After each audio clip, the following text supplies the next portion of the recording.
Wednesday, and you all know what that means. If you probably know right about now, Stardom just had their much recent event in Osaka, featuring, of course, the main event, the Goddesses of Stardom titles, which is the tag belts.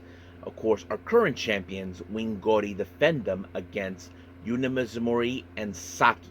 Now, some of you may remember I mentioned this before, but I'll recap about that during the review. And then, of course, we move on with AEW Dynamite. As you know, we are now on the road to All In. Anything could take place. As you know, Jon Moxley has no intentions to have Hangman Page to walk away as the champion, and battle lines are being drawn for the upcoming event in Arlington, Texas. And then finally, as you know, we have WWE Evolve featuring, of course, the main event, Last Woman Standing. As you know, there was a tense rivalry between Smiley Kylie Ray and, of course, the ever sleeping witch, Wendy Chu. This will probably be their last confrontation, but who will stand on top? That is something we will see from A to Z. And as always, we'll cap up our episode as usual with some news updates to give you guys updates on what's been happening in the world of pro wrestling, such as what events the promotions are thrown out, who's booked, what matches are set, including developments that are happening in the world of pro wrestling as we speak.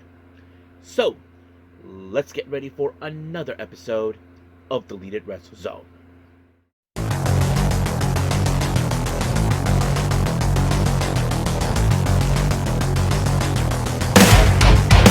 Are you ready?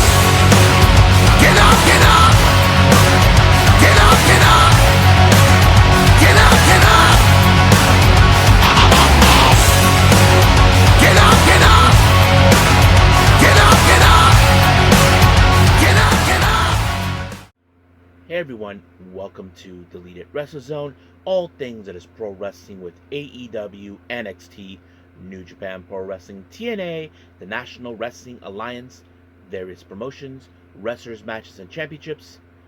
I am your host, J-Rod here. So, if you are new to the channel, welcome. This is a channel where we do a lot of pro wrestling reviews from various promotions, not only here in the United States, but also in Japan, Mexico, Canada, Europe, the UK. Anywhere in the world pro wrestling is not as big, but it continues to grow. We also, of course, do discussion videos, talk about various topics such as the wrestlers themselves, the promotions, factions, storylines, whatever we want to talk about. We also, of course, do more news updates. If certain information was unable to be on this episode, we can either put it on the next one or on a separate video by itself.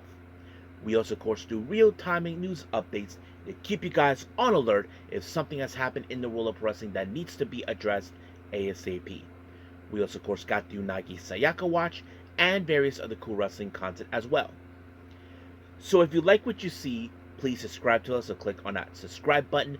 You'll be getting a lot of daily reviews and other cool wrestling content as well. But if you like this episode, please give us a like on the like button or nice comments in the description down below. Now, enough with the jibber jabbers. It's time to walk with Elijah. Well, it's not Thursday, but you know what I mean. But anyway, let's begin with Stardom.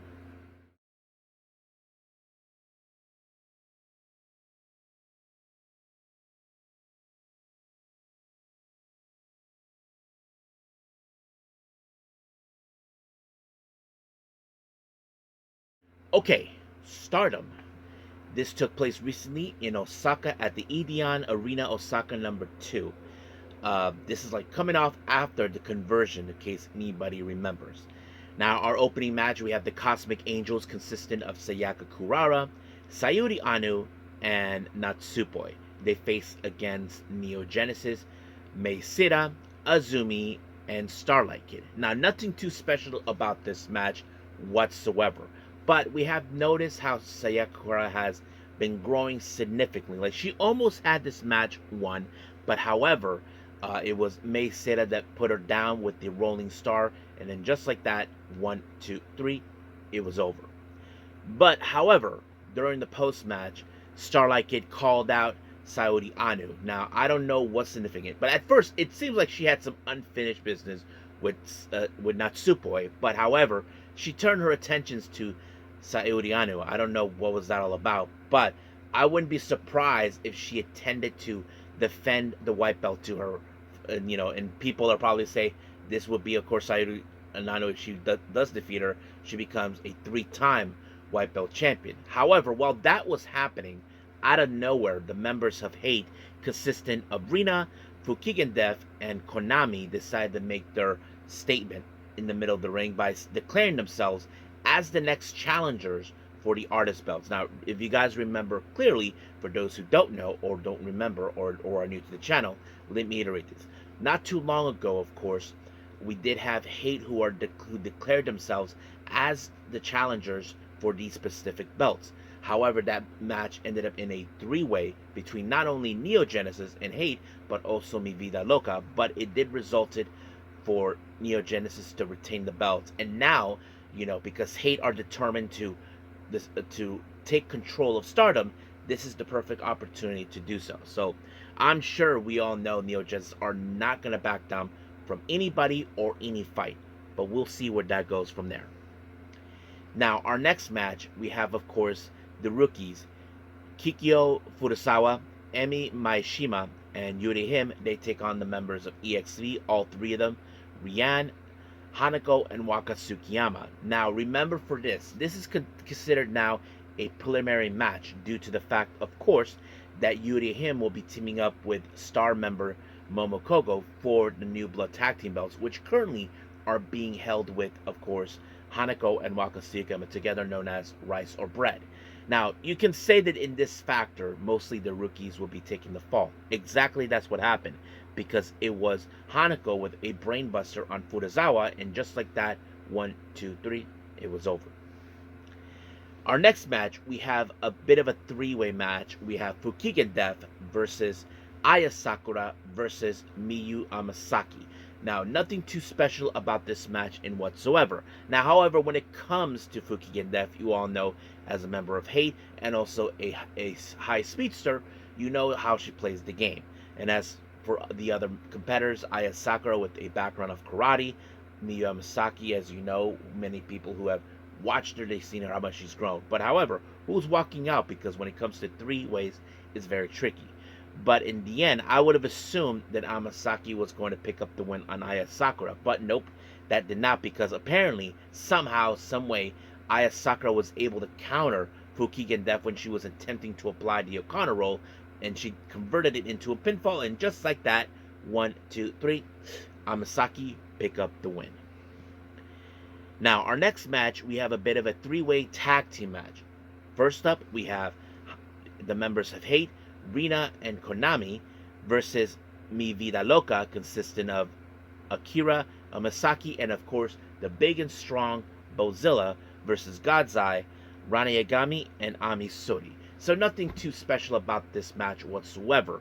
But of course, Bozilla, as you all know, who made her debut, not in-ring debut, but more of appearance in Stardom, made her appearance this past weekend at the conversion, which of course led to a lot of people be surprised. And of course, Ami Sori, many of you know, at the conversion, it was her return day when from coming out of injury. But the real question, who's walking out? Because like I said, three-way matches are very, very tricky in some capacity. I mean, you would have assumed Hate, as you know, because they use dirty tactics, they would have walked out as the winners. But nope, it was in fact Ami Sori with the Blue Thunder Bomb onto Kurigani, and just like that, 1, 2, 3, it was over. So we'll see what happens from there on out. Our next match, we have the members of Hate, consisting of Kiyoka Kotatsu, Tomoka Inaba, Lady C, Saki Kashima, and Shuri, taking on the members of Hate, consisting of Azusa Inaba, Raka, Momo Watanabe, Natsuko Tora, and Sayaka Mitani. Now, of course, when it comes to Hate, as I always stated, they like to use dirty tricks in order to pick up the wins. That's always been their end game. But the one thing I did like about the match is where Kamitani stood toe-to-toe against Tomoka Inaba. For those who know her, she does have a background in karate, similar to, of course, Kurara, but also don't forget Azusa Inaba also has no, not Kurara, Sakura from Aya Sakura herself. But of course Azusa Inaba has that background too. But in the end, it was Kamitani with the Stark Crusher onto Tomoka Inaba, and just like that, 1, 2, 3, it was over. Now our main event, this one is for the Goddesses of Stardom Championships. This is the tag team belts, in case anybody who is new to the channel don't understand that. This is that. This was in fact a match that was played out. We have the challengers Saki and Yuna Mizumori versus the current champions, star members Wingori, consistent of Saya Ida and Hana. Now, for those who probably ask yourselves, why would Yuna Mizumori bring Saki involved? For those who don't know about their history, let me explain this. Long before, of course, Yuna Mizumori made her move to Stardom, she used to be with Got Move, that later renamed themselves to Choco Pro. Uh, Yuna Mizumori's tag team partner was none other than Saki. They were known as Tropical Kawaii, something like that. Now, they did not call themselves in Stardom for whatever reason, but some of you may question that, may remember that Saki does have an alliance with the Cosmic Angels, since Yuna Mizumori is a member, and she's fully aware of that because, of course, Saki being a leader of colors, and of course Yuna followed Tam Nakano as the leader, that kind of leads to that. But the real question is, can they pull it off? I mean, you look at Saki, who has years of experience, a veteran in the Yoshi wrestling scene. Yuna Mizumori, who is somewhat, you can tell that she is developing her craft. Not only she uses her powerhouse, but she does have high speed capabilities. But they're facing against a team that already has a whole time of cohesion, Wingori and Saida. But you can tell this match was fantastic. But in the end, it was in fact, what's her name, Saida, that put away Yuna Mizumori in a somewhat of a muscle buster type setting, but it looked more like a power bomb. And just like that, 1, 2, 3, they retain the championship. However, during the promo, Wingori decided to give props to, of course, Yuna and Saki for their best effort. However, while that was happening, they were initially attacked, from out of nowhere. And of course, Cosmic Angels, decided to show up. But the main reason they showed up was this. It seems now that because this happens, Natsuko Tora and Raka decided to issue the challenge for the tag belts. And that is something, as you know, that they are probably aiming for, because, as I mentioned, Hate will do whatever it takes to take control of Stardom once and for all. But in the midst of all that, someone decided to play a bold move. Natsupoi called out Saya Kamitani and issued the challenge for the red belt. Now, some of you may state, this is her way of getting back at Kamitani for what she did to Tam Nakano? Most likely. Now, in the news updates, I will talk about that.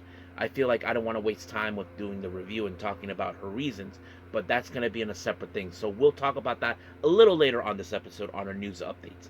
So, as of right now, we are officially done with Stardom. Let's move on with AEW Dynamite.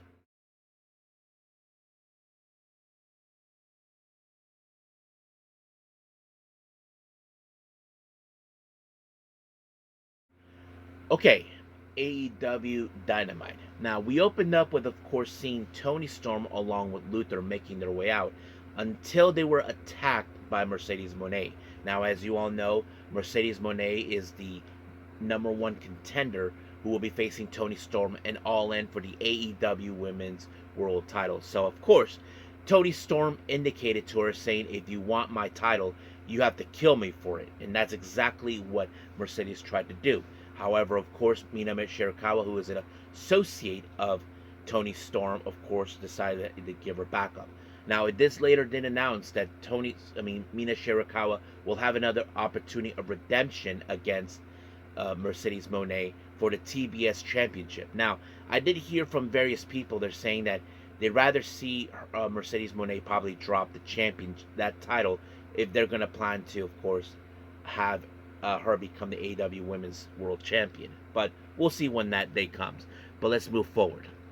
Now, we were supposed to have another match, but the Young Bucks decided to push ahead they have, of course, Will Ospreay and Swerve Strickland that take on Blake Christian and Lee Johnson. But of course, you probably know how this was going to go. Not to mention, the Bucks are observing the match, but it ended with some great teamwork between Will Ospreay and Swerve when Swerve took out Blake Christian with the house call. However, of course, during the post match, Swerve said that they staked their claim that him along with the aerial assassin Will Ospreay will take both of them on and All In. However, Will Ospreay had a very interesting stipulation. He told them, put the EVP titles on the line. So basically, they're saying we're sick and tired of you guys making a mockery out of this place and that sort of thing. And of course, the Bucks were going to throw a temper tantrum, so that's exactly what was going to happen. But later, of course, we did see them how they were pissed how things were turning up until they ran into an old adversary who you can say that now they are not, you can say they're not friends, but they have a new common goal. Of course, Rocky Romero, who's representing the Don Callis family, are sending, of course, Trent Beretta to deal with Kota Ibushi. And of course, the common goal that the Bucks want to see is for Okada to win the Unified Championship to make sure that Kenny Omega loses. But we'll see how that goes. But what's interesting, well, Konosuke Takeshita told Okada that this is only temporary. You can tell that Takeshita is not a fan of Okada. But Okada's like, okay, fine. So you can tell that sooner or later, tempers will flare. Now, I wouldn't be surprised if Takeshita leaves the Don Callis family, but we'll see what happens until then. Now, speaking of Ibushi, as you know, he makes his way to the ring to take on Trent Beretta. Of course, effing Rocky Romero was going to help him and all that, but you can tell that this match was going to fall in favor with Ibushi when he took Trent Beretta out with the Kamigoye, and just like that, 1, 2, 3. Good night, Trent. But during the post-match, we did see Kazuchika Okada made his presence known. However, he didn't do anything to provoke Kota Ibushi. So he just walked away like the coward he is. Now, as you know, Jon Moxley, as you probably can guess, he is sick and tired of Hangman Page. People are declaring that Hangman is going to be the savior of AEW for taking that title off. But Jon Moxley is trying to tell him, you don't have what it takes, kid. But no matter what, Hangman refuses to stay down. So you probably can guess how that's going to be.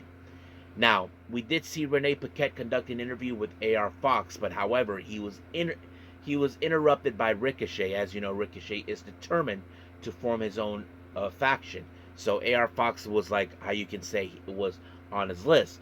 So you can tell that AR Fox is like, why am I being dragged in this? And that's exactly what happened, because he had to make his way to the ring to take on Jet Speed, consistent of Kevin Knight and Speedball Mike Bailey. Now, it seems things were going okay for the time being until there was a miscue with AR Fox to Ricochet, until Ricochet decided to just walk out and leaving high and dry AR Fox, and it gives enough time for Kevin Knight to apply the UFO splash.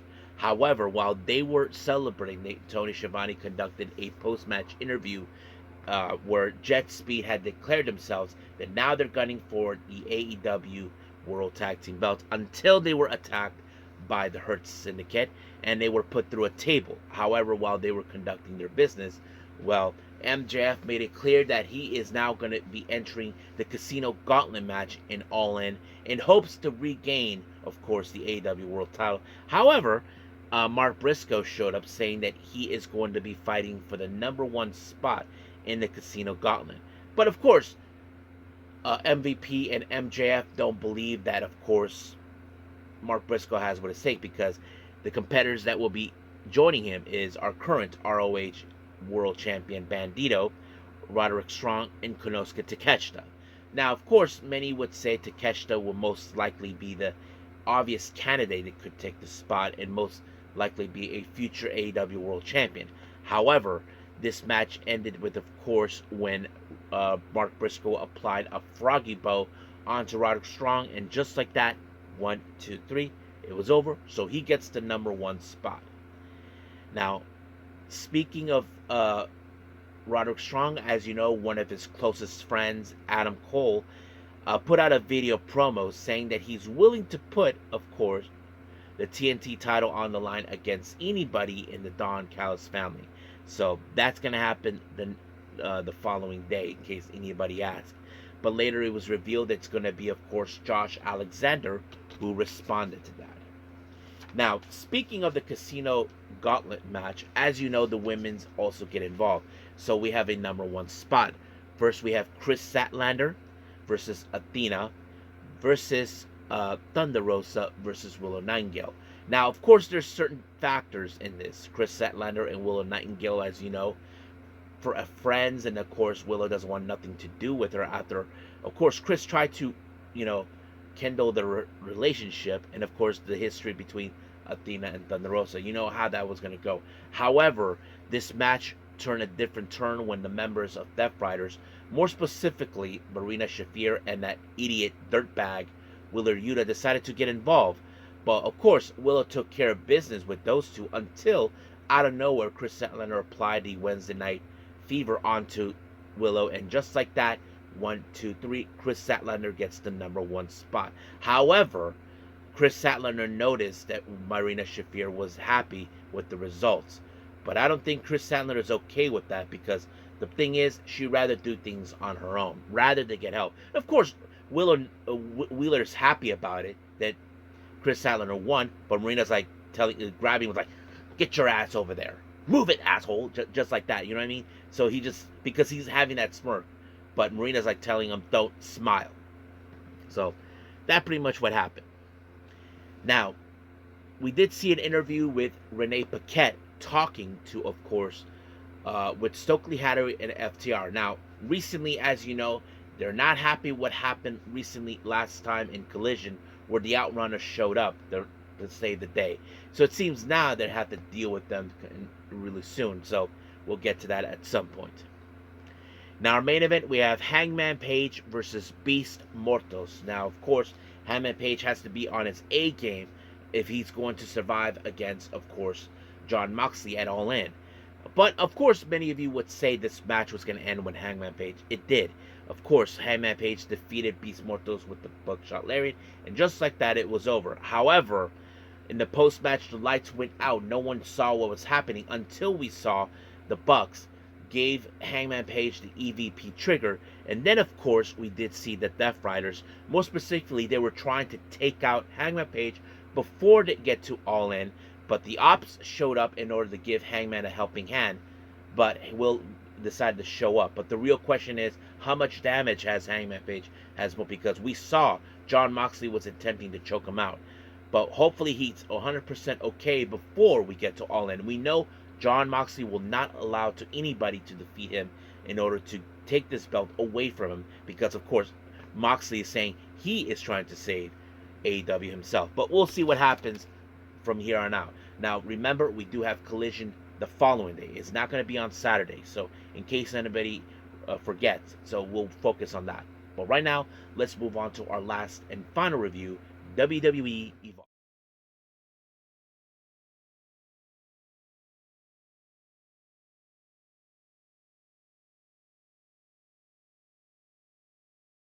Okay, WWE Evolve.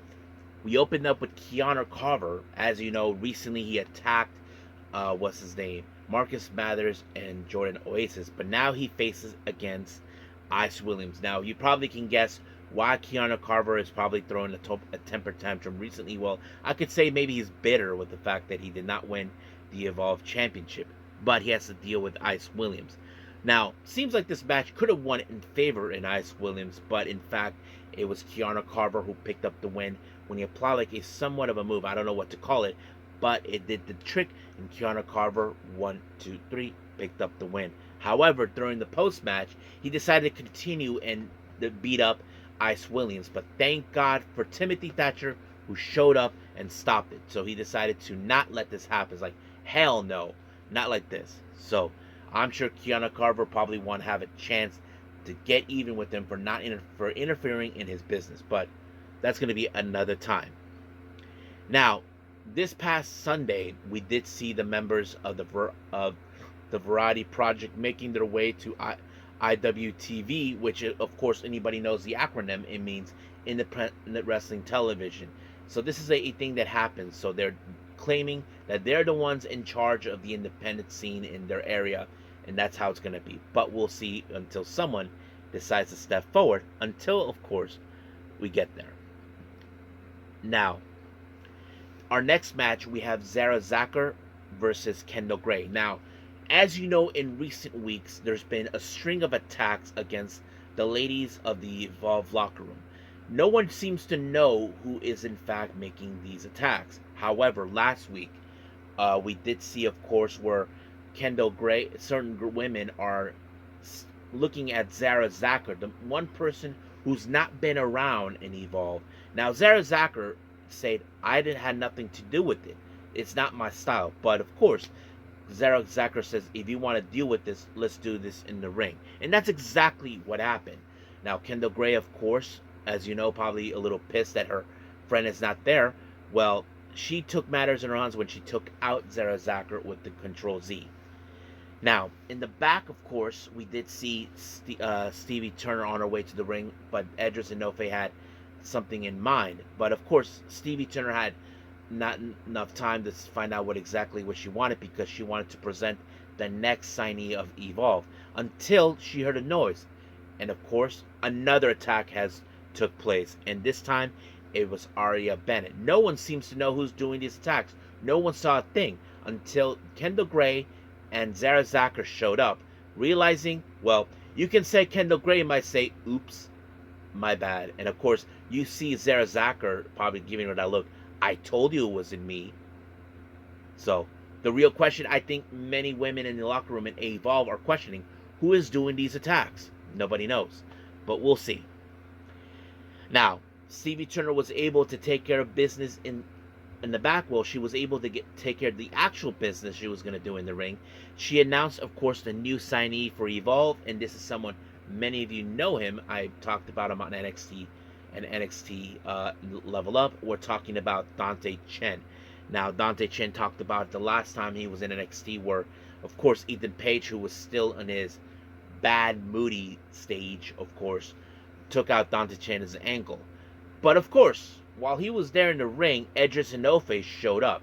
Now, you can tell that by the look of Edris Enofe, like, he does not like the fact that someone is here to rain on his parade, or should I say, steal the spotlight. Dante Chen is not the type who would do that, but Edris Enofe was like not having it. But of course, he just sucker punched Dante Chen, and just like that, walked away.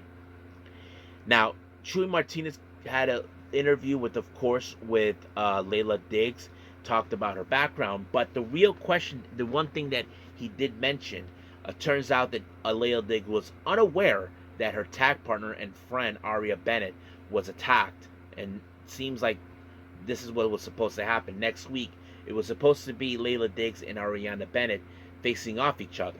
So that's what happened until Gentala showed up and told us she just recently came back from Stevie Turner's office, saying that she will be, of course, replace Aria Bennett to be her opponent next week. So that is thing taken care of. Now, Lince Dorado, along with the members of LWO, more specifically Cruz del Toro and Joaquin Wild, are dealing with, of course, the Vanity Project. So basically, they're ready for business and ready for a fight. So can't wait to see that. Now, in the back, we did see Edris Enofe arguing with, of course, Jamar, who he dealt with recently. Apparently, he's telling him, what the hell is your problem? But of course, Edris Enofe was not having it. Now, our main event, the last woman standing, Wendy Choo versus Kylie Ray. Now, as you probably know, since the start of Evolve, Wendy Choo had targeted Kylie Ray for weeks, trying to get her attention. Now, Kylie Ray is like saying, look, I have no problem with you, okay? I didn't come to Evolve to deal with you. I came to Evolve to win titles, to make a name for myself. But Wendy's like, oh no, you're going to deal with me whether you like it or not. But of course, the last time this happened, Wendy Choo defeated her in singles competition, but Kylie Ray took care of her during that fatal 4-way match. But this time, of course, we did see a lot of things took place. We see Legos. We did see, of course, a stuffed teddy bear, but later it was found out that there was a brick in it. But later we did see a very interesting finisher where both Wendy and Kylie went through a table, but in the end it was when Kylie Ray who walked away and stand tall, and while Wendy Chu was lying like a dead duck. But the real question is this really over? Can Kylie Ray focus on her goals? We'll see. Now, before the end of the programming, we did see Natalia talking to the Prime Minister Evolve, Stevie Turner, talking about how she's impressed with the stacks in the women's division Evolve. But she did state that she wants to have a match against Kelly Armstrong because, of course, she wants to help elevate the women's division in Evolve. So that's something we definitely could see. But the real question is, what does, what's her name, Kelly Armstrong think? Well, I'm sure she's not going to like it 1-2 bit, but we'll see until next week. But as of right now, we are officially done with the reviews. Let's move on with our last and final thing, news updates.